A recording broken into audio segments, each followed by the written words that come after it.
പതാക നിറത്തിൽ ഒരു ഗുളിക കഴിക്കാനും വേണം കേട്ടോ ഒരു ഭാഗ്യം. നമുക്ക് ഇതോടുകൂടെ ആ ഭാഗ്യം കിട്ടിയിട്ടുണ്ട്.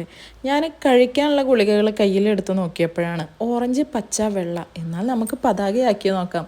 ബൈ ചാൻസിൽ കിട്ടിയതാണ് കേട്ടോ. ഒരു അപൂർവ കാഴ്ചയായിട്ട് എനിക്ക് തോന്നി. അപ്പോൾ അതുകൊണ്ട് ഞാനൊരു ഫോട്ടോ എടുത്ത് വെച്ചാണ്. പതാകയാണെന്ന് വെച്ച് ഈ നിറത്തിലുള്ള ഗുളികകളെല്ലാം കഴിക്കാൻ പറ്റിക്കോണമെന്നില്ലല്ലോ. നമുക്ക് രോഗവും ഗുളികയും പതാകയും എല്ലാം ഒത്തു വരുമ്പോഴല്ലേ ഇതിനൊക്കെ പറ്റൂ. കാര്യം പറഞ്ഞാൽ നമ്മളെ ഫുഡിൻ്റെ കാര്യം വരുമ്പോൾ ഒരു ജയിലിലെ അവസ്ഥയായിട്ടാണ് കേട്ടോ എനിക്ക് തോന്നുന്നത്.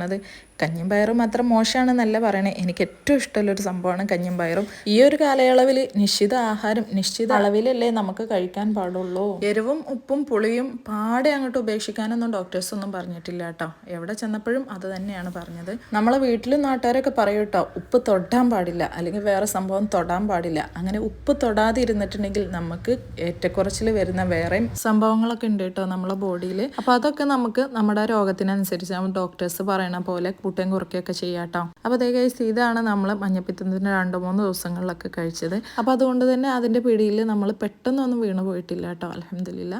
പിന്നെ അതുമല്ല, നമുക്ക് സ്റ്റാർട്ടിങ് തന്നെ കണ്ടു ചെയ്തു. അതാണ് എന്ന് കരുതി ഉപ്പിലിട്ട നെല്ലിക്കയും കഞ്ഞിയും പയറും കഴിച്ചാൽ മതി, അത് പെട്ടെന്ന് കുറഞ്ഞോളൊന്നും ആരോടും പറയരുത് കേട്ടോ. ഈ വീഡിയോ കണ്ടിട്ട് പലർക്കും പല രൂപത്തിലായിരിക്കും കേട്ടോ രോഗം വരുന്നത്. അപ്പോൾ അതേ കേസ് നമ്മൾ പിഞ്ചുവിൻ്റെ ഫ്രണ്ടാണ് കേട്ടോ. അടുത്ത വീട്ടിൽ പരിപാടി ഉണ്ടായപ്പോൾ അവളിവിടെ ഇച്ചിരി നേരം വന്നിരുന്നതാണ്. അപ്പോൾ അവർ ഡാൻസ് കളിക്കുന്നതാണ് കേട്ടോ ഗൈസ്. അപ്പോൾ ഇത്രയൊക്കെ ഉള്ളൂ ഇന്നത്തെ വീഡിയോ. ഇഷ്ടപ്പെട്ടാൽ സബ്സ്ക്രൈബ് ചെയ്ത് സപ്പോർട്ട് ചെയ്തേക്കണേ. ഓക്കെ.